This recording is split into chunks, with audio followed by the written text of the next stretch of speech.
If you're watching this right now, it's not an accident. There's a reason why this found you today. Because somewhere deep inside, you already know the truth about what happened. You loved them with everything you had, and somehow that very love became the reason they hurt you. Jung understood this pattern. He knew why certain souls attract the darkest projections, why your light made them recoil, why the people closest to you became your greatest wounds. And what he discovered explains everything you've been carrying alone. There is a particular kind of woman who will understand this. Immediately. She doesn't need proof or evidence. She feels it in her body, in the exhaustion that lives beneath her ribs, in the way silence has become both her sanctuary and her prison. She is the woman who loved deeply and was punished for it, who gave endlessly and was blamed for not giving more, who saw clearly and was called crazy for seeing, who felt everything and was told she was too much, too sensitive, too intense, too aware. She is the woman who grew up in a family where love felt like walking through a minefield, where she learned to read every micro-expression, every shift in energy, every unspoken tension before it erupted. She became fluent in a language no child should have to speak, the language of emotional survival, of making herself small enough to be safe, bright enough to be needed, invisible enough to avoid attack. And now, years later, she looks back and sees the pattern. The same wounding, different faces. The same dynamic, different relationships. The same pain dressed in new promises. She wonders why. Why her light seemed to trigger their darkness. Why her love activated their cruelty. Why the very qualities that made her beautiful, her empathy, her intuition, her capacity to see into souls, became the exact reasons they needed to destroy her. Carl Jung spent his entire life studying this mystery, and what he discovered about the shadow, about projection, about the unconscious wars that play out between people, reveals why certain souls become targets for the wounded and the cruel. Why empaths attract narcissists. Why depth threatens shallowness. Why your capacity to love became your greatest vulnerability. But understanding this pattern doesn't just explain what happened to you. It reveals who you actually are beneath the wounds. And what that means changes everything.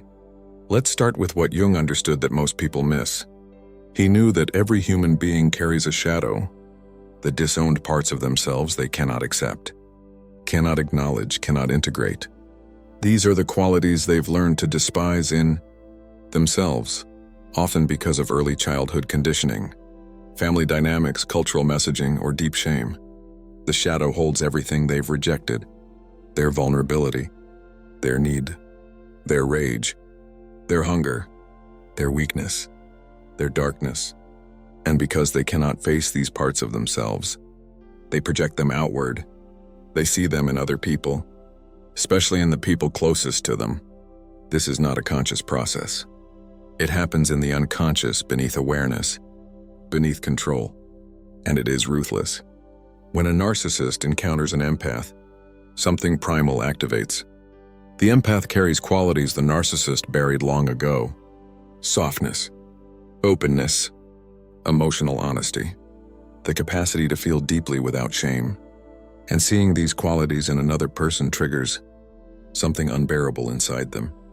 It reminds them of the self they killed to survive. So they attack. Not because you did something wrong, but because your very existence is a mirror reflecting back everything they refuse to see in themselves.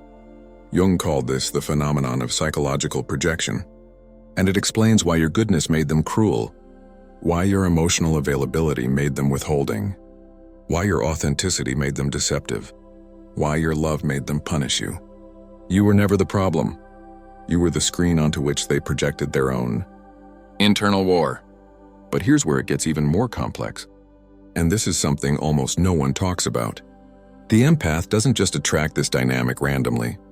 There is often an unconscious pattern, a wound from early life, that primes her to accept this treatment, to tolerate it, to stay, to hope, to keep giving. If you grew up in a family where love was conditional, where you had to earn safety, where your emotional needs were dismissed or punished, you internalized a very specific belief. You learned that love requires self-abandonment. That connection means silencing your truth. That belonging demands you betray yourself. And so when you encountered someone who mirrored that early, wounding, someone who needed you to be smaller, quieter, less complicated, your nervous system recognized it, not as danger, but as home. This is the cruelest part of the pattern. The same dynamic that wounded you became the dynamic you unconsciously recreated, because the unconscious doesn't seek happiness. It seeks resolution. It keeps returning you to the original wound, hoping this time you'll heal it, stand up, reclaim yourself, survive what you couldn't survive as a child. But the people who hurt you didn't know this. They weren't trying to help you heal. They were defending themselves against the threat of your wholeness. And this brings us to the first insight Jung offers that can change how you see everything that happened. Insight 1. Your light didn't hurt them because it was too much. It hurt them because it reminded them of the light they extinguished in themselves. There is a specific type of psychological pain that occurs when someone encounters a quality in another person that they have violently rejected in themselves. Jung called this the confrontation with the disowned self, and it is excruciating. When a narcissist sees your empathy, your willingness to be vulnerable, your refusal to harden, it activates the memory of their own capacity for softness before they learn to kill it. It resurrects the ghost of who they could have been, and that ghost is unbearable. So they don't celebrate you. They attack you. They diminish you. They gaslight you. They make you question whether your sensitivity is a gift or a flaw, whether your intuition is real or imagined, whether you're actually kind or just naive. They need you to doubt yourself because your certainty in your own nature is a destabilizing force. It threatens the entire structure they've built to avoid feeling what you feel so freely. This is why your love felt dangerous to them, not because it was weak, but because it was powerful. And power, in the hands of someone who hasn't armored themselves, is terrifying to people who have spent their entire lives hiding. You weren't rejected because you weren't enough. You were rejected because you were too real. And reality is the one thing a false self cannot survive. Insight 2. The people who hurt you the most were often the ones whose wounds matched yours in reverse. Jung understood something profound about relational dynamics. He saw that we don't just attract people randomly. We attract people whose psychological structure mirrors our own unresolved material. But sometimes that mirror is inverted. The empath carries the wound of overfeeling. The narcissist carries the wound of not being able to feel. The empath absorbed too much of other people's pain. The narcissist disconnected from their own pain entirely. The empath became hypervigilant to others' needs. The narcissist became blind to anyone's needs but their own. These are not opposites. They are two responses to the same original injury, the loss of safe, attuned, unconditional love. And when these two wounded structures meet, they create a bond that feels like destiny. The empath finally has someone to save. The narcissist finally has someone to feed on. The empath gets to replay the childhood dynamic where her worth was tied to her usefulness. The narcissist gets to replay the childhood dynamic where they survive by taking without giving. Both are unconsciously trying to resolve something, but neither can heal through the other, because the dynamic itself is the wound. This is why it hurts so much, because part of you recognized them, not as a stranger, but as a reflection of your own unhealed pain, dressed in different armor. And somewhere beneath your awareness, you believed that if you could save them, you could save the part of yourself that still felt broken. If you could earn their love, you could finally prove you were worthy of the love you never received. But they couldn't give you that, because they didn't have it to give. They were as empty as you were full, and no amount of pouring yourself into that emptiness would ever fill it. You were trying to heal a wound that wasn't yours to heal, and they were trying to avoid a wound they refused to face. This is the tragedy Jung saw so clearly. Two people both suffering, both unconsciously enacting the same unresolved trauma, both unable to meet each other with wholeness because neither had found it in themselves yet. But what comes next is where the real transformation begins. Because once you see this pattern, once you understand the mechanics of projection and shadow, and unconscious wounding. You can finally stop asking the wrong question. The wrong question is, what did I do to deserve this? The right question is, what is this pain trying to teach me about the places I've abandoned myself? Insight 3. The moment you stopped hoping they would see you was the moment your real power began to return. There is a specific kind of energetic collapse that happens when an empath keeps trying to be seen by someone who is committed to not seeing. It's not just emotional exhaustion, it's a fracturing of the self. Every time you explained yourself and were met with indifference, you lost a piece of your voice. Every time you showed your pain and were blamed for it, you lost a piece of your trust. Every time you gave from your soul and were treated like you were disposable, you lost a piece of your belief that you mattered. And over time you began to disappear. Not physically, but energetically. You became a ghost in your own life, performing connection, managing their emotions, scanning for danger, trying to keep the peace, waiting for the moment they would finally love you the way you loved them. But that moment never came, because they weren't capable of it. Not because you weren't enough, but because they had already decided, long before they met you, that no one could be trusted with their real self. So they gave you a performance, and you gave them your soul. And the longer you stayed, the more you believed the lie that your worth was determined by whether they could love you. But Jung understood something essential. He knew that the greatest act of psychological healing is the reclamation of projected power, and that begins the moment you stop seeking validation from the person who taught you to doubt yourself. When you finally let go of the hope that they will change, that they will wake up, that they will suddenly realize what they lost, something shifts inside you. A door closes, and another one, a much older one, finally opens. You stop performing. You stop explaining. You stop defending your reality. You stop trying to make them understand. And in that space, you begin to hear your own voice again, the one that's been whispering beneath the chaos, the one that always knew, the one that tried to warn you, the one you silenced because you needed to believe love could fix this. That voice is your soul, and it never left. It was just waiting for you to stop listening to theirs. Let's pause here for a moment, because what we're talking about isn't just theory. It's the lived experience of a woman who has survived something most people will never understand. The exhaustion isn't just tiredness. It's the weight of carrying two realities at once. The one where you were kind and faithful and present, and the one where you were told you were the problem. The confusion isn't just uncertainty. It's the disorientation of being gaslit so deeply that you stop trusting your own perception. The grief isn't just loss. It's mourning the person you thought they were, the relationship you thought you had, the future you believed was possible. And beneath all of that is the wound that has been there since childhood. The wound that whispered, if you are good enough, you will be loved. If you give enough, you will be safe.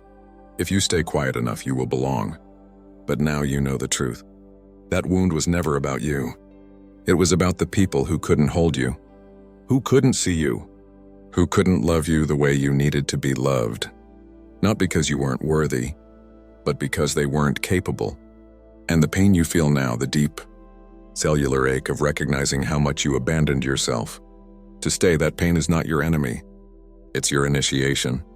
Jung believed that suffering, when met consciously, becomes the doorway to transformation, that the soul speaks loudest in the dark night, that the wounds we carry are not random. They are the exact places where our deepest power is buried. And this is the revelation that changes everything. The central truth. You were not broken by what happened to you. You were initiated into a deeper understanding of your own soul. There is an ancient psychological principle Jung studied extensively. He called it the process of individuation. It is the journey of becoming whole, not perfect, not healed in the way we fantasize about, but integrated, conscious, awake to the truth of who we are beneath the roles we've played, the masks we've worn, the versions of ourselves we perform to survive. And that journey almost always begins with a collapse, with the shattering of an illusion. with the loss of something or someone we believed we couldn't live without.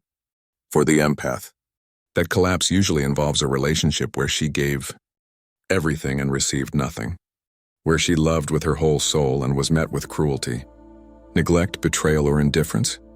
And in that moment, when the illusion finally breaks, when she can no longer deny what she's been enduring, when the pain becomes so unbearable that staying is no longer possible, something inside her wakes up.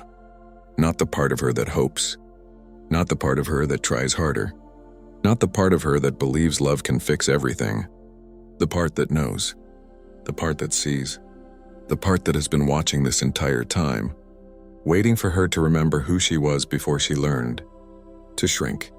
That is the self, Jung's term for the deepest, truest core of who you are. The part of you that exists beyond conditioning, beyond trauma, beyond the roles you've been assigned.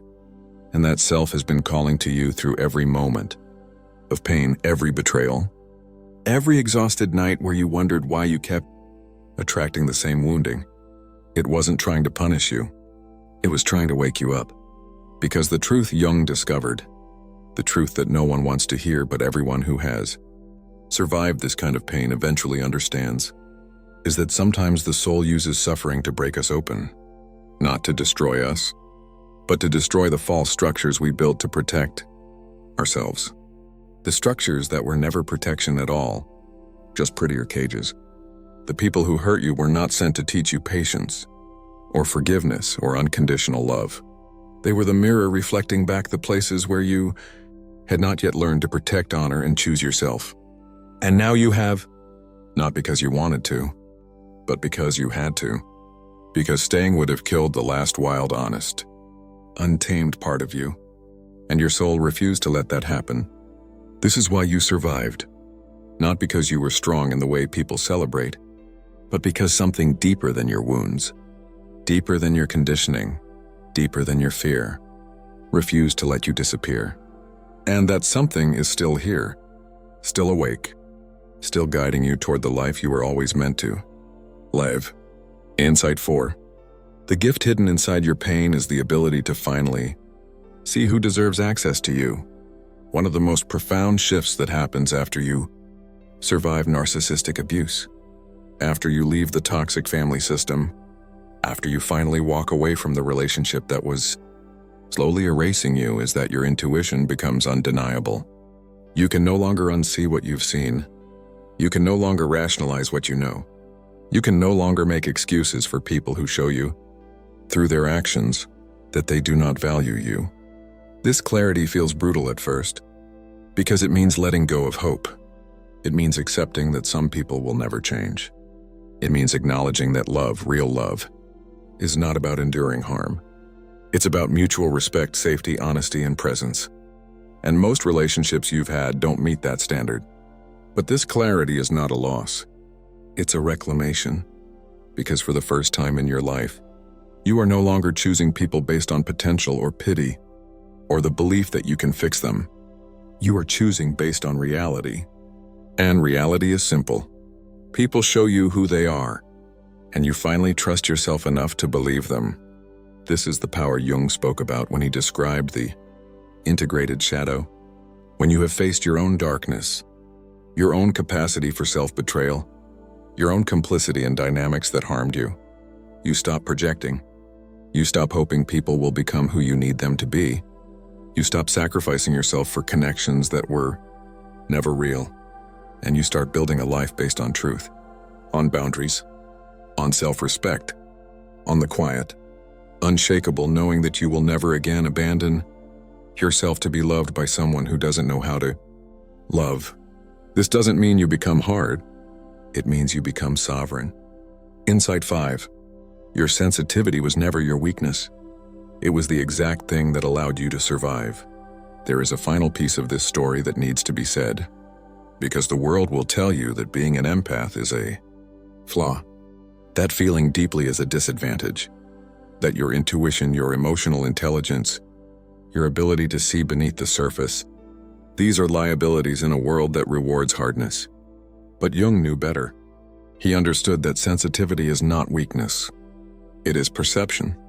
It is the ability to read energy, to sense what is unspoken, to know when something is wrong even when everyone around you is pretending everything is fine. And that ability, that hyper-awareness, is what kept you alive in environments where love was conditional and danger was disguised as care. You didn't develop empathy because you were naive. You developed it because you had to. Because you grew up in a context where your survival depended on your ability to read the room, manage the emotions of others, predict the next blow before it landed.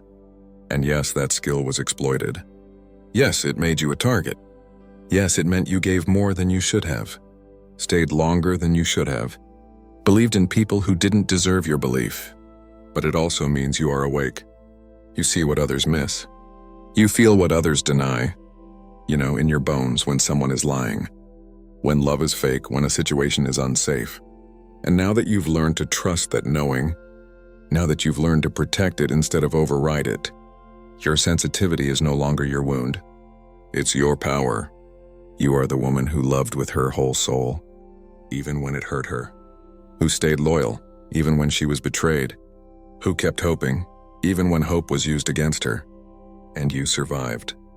Not because the pain made you stronger in some shallow, motivational way, but because you finally remembered that your soul is not something anyone can take from you. It can be buried. It can be silenced. It can be convinced for a time that it is too much, too broken, too different, but it cannot be destroyed. And now that you know this, now that you've walked through the fire and come out on the other side, you are no longer the woman who hopes to be seen. You are the woman who sees. And that changes everything. The people who hurt you didn't break you. They revealed where you had not yet learned to stand in your own worth. And now you have, not because they taught you, but because your pain forced you to choose yourself in a way you never had before. This is the journey Jung described. The descent into the underworld, the confrontation with the shadow, the death of the false self, and the return not as who you were, but as who you always were beneath the wounding. You are not a victim of your story. You are the soul who survived it. And the wisdom, the clarity, the unshakable knowing you carry now, that is not something anyone can give you or take away. It is yours, earned through every tear, every betrayal, every moment you chose to keep going even when you didn't know how. And the woman you are becoming, the one who trusts herself, who honors her boundaries, who refuses to shrink, who knows her worth is not determined by whether broken. People can recognize it. She has been here all along, waiting for you to come home. If this resonated, the next message will find you even deeper.